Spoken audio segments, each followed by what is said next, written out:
Musical audio launch வைக்கிறாங்கல்ல, அதில் வெறும் music director, hero, heroine எல்லாருமே வந்துடுறாங்களே, ஆடியோ லான்ச்சில் பாட்டு பாடின சிங்கர்ஸையும் வந்து மேடையில் ஏற்றி பண்ணுற விஷயத்த வந்து ஏன் வந்து அது ஒரு இனிஷியேட்டிவா ஏன் பண்ணவே பண்ணியிருக்காங்க பண்ணவே இல்லை, ரொம்ப கம்மி தான். ஏன்னா சிங்கர்ஸோட அவைலபிலிட்டி இல்லாமல் இருக்கலாம், அதெல்லாமும் இருக்கலாம். பட் விழாநாயகர்கள்னு ஜென்ரலாக கன்சிடர் பண்ணப்படுறவங்க வந்து மெயின் ஆர்டிஸ்டும் ஆடியோ ரிலீஸை பொறுத்தவரையில் அந்த கிரியேட்டர் தான்.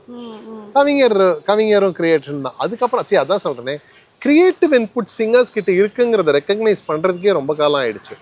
அந்த முன்னெடுப்பு எடுத்தது தான் நான் சொன்ன முன்னாடி அந்த இசம்ரால பண்ணி எங்களுக்கும் ராயல்ட்டி வரணும். ஏன்னா சிங்கர்ஸும் அந்த பாட்டுல ஒரு டைமென்ஷன் ஆட் பண்றாங்கிறத வந்து ரெக்கக்னைஸ் பண்ணல. ஸோ அதனால விழாநாயகர்னா அந்த கிரியேட்டர் மட்டும் தான் பண்ணிட்டு இருந்தாங்க, கிரியேட்டிவ்.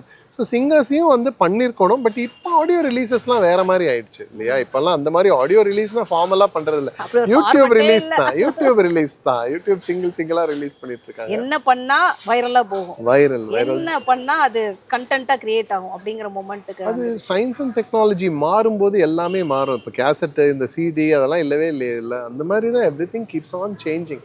அது நம்ம எவ்வளவு தூரம் போகுதுன்னு தெரியல. சிடி பிளேயர் இந்த மாதிரியான சம்பவங்கள்லாம் இவங்க எல்லாருமே பார்க்காம இருக்காங்க.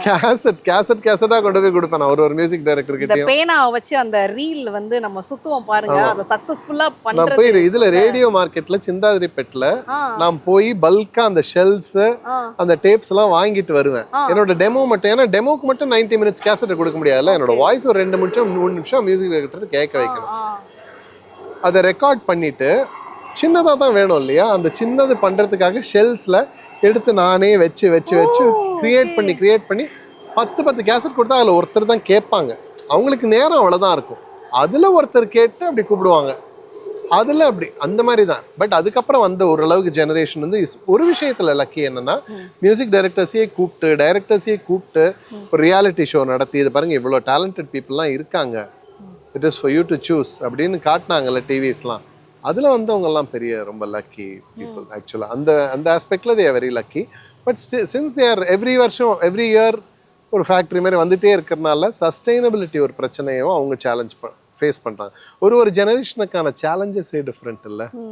நம்ம ஸ்கூலுக்கு போகிறதுக்கே வந்து ஸ்கூலுக்கு படிப்புன்னு ஒன்று கிடைக்குமான்னு ஒரு ஜெனரேஷன் எங்கே இருக்கும்.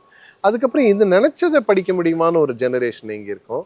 அப்புறம் எதில் ஸ்பெஷலைஸ் பண்ணி எதை எடுத்தால் நமக்கு வாழ்க்கை நல்லா அமையுன்ற சேலஞ்சில் ஒரு ஜெனரேஷனும். இந்த மாதிரி சேலஞ்சஸ் ஆர் நிரந்தரம். அதோட ஒவ்வொரு ஜெனரேஷனும் ஃபேஸ் பண்ணுறதோடைய தன்மைகள் வெவ்வேறு.